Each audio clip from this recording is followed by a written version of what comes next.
Bulchiinsa magaalaa Adaamaatti ayyaanni daamaraa masqalaa sirna garagaraan kabajame. Sirna kabaja daamaraa kanarratti mana amantaa Ortodoksii Tawaahidoo Itoophiyaatti Phaaphaasii godina Shawaa Bahaa Abuna Gorgoriyoos, hojii gaggeessaa kutaa lallabaa Shawaa Bahaa Malaaka Mihirat Qomoos Abbaa Gabramadiin Nugusee dabalatee hoggansa olaanoo magaalichaa, hordoftoota amantichaa fi jiraattonni magaalaa Adaamaa argamaniiti jiru.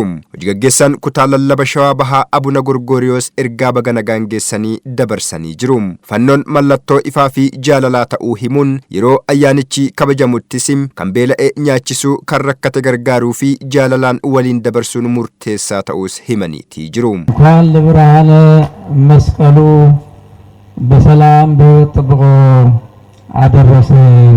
Baga ifa masqala birraatti nagaan baatan. Fannoon mallattoo nageenyaaf jaalalaati. Fannoon mallattoo wal kabajuu waliif yaaduuti. Kanaaf ayyaana kana yeroo kabajnutti kan beela'e nyaachisuun, kan dheebote obaasuun, kan daare uwwisuun ayyaanicha waliin dabarsuu qabna. Fannoon mallattoo nageenyaattis kan jedhan Abuna Gorgoriyoos, nageenyi yoo jiraate jireenyii fi guddinni jira waan ta'eef hawaasni nageenya biyya isaa cimsee eeggachuu akka qabus dhaamaniiti jiru.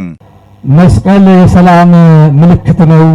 Fannoon mallattoo nageenyaa fi jaalalaati. Kan kufe lafaa kaasaa, kan gaddi jajjabeessaa, kan cabe suphaa, wantoota walxaxaaf rakkisoo ta'an hunda injifachuun nageenyaaf dhaabbachuu qabna. Biyyi keenya rakkoolee jiran damdamachaa abdiin kan jiraattu waan taateef haala keessa jirru yaadachaa, mari'achaa, yaada walitti fidaa nageenya lallabuutu nurra jira. ሐሳብን ለሐሳብ አጋይተን ሰላምን ልናውጅበት ይገባል። Kantiibaa ittaanan magaalaa Adaamaa obbo Mulaatuu Dhibbam masqalli mallattoo jaalalaa fi tokkummaatii jedhan. መስቀል የእርቅ ምልክት ነው።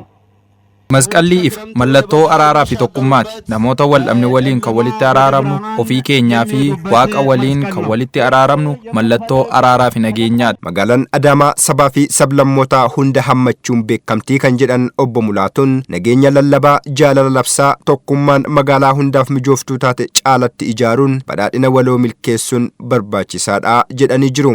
አዳማ ለሁሉም በቂ ነው። ሁሉም ቋንቋ የሚነገርባት Magaalaan Adaamaa kan hunda keenyaati. Afaan, amantiiwwanii fi sabaaf sablammoota adda addaatu keessa jiraata. Barri 2017 bara tokkummaa, bara abjuun keenya hiikoo itti argatuu fi badhaadhinni waloo itti mirkanaa'u akka nuuf ta'u abdiin qaba. Hordoftoonni fi jaalattoonni amantichaa dubbifne tokko tokkos masqalli mallattoo jaalalaa fi araaraa ta'uu ibsuun hawwii gaarii qaban ibsataniiti jiru. Ayyaana masqalaa akka hangafaatti hangafa ayyaana Oromootti. Masqalli baay'ee bareeda. Abaaboon hin dhoo'aa. Wanni hunduyyuu das nama jedha. Ganna keessa dhooqa keessaa baaniitti booqa biraatti baanii kanaafuu ayyaana Oromootti hangafa jechuun barbaada. Bakka hundumaa lammii hundaanuu bakka itti singa'ee baranaa singa'ee bara gareetti sin haa ga'uun jedhaanii akkanumatti tokko taa'atii jiraadhaadha.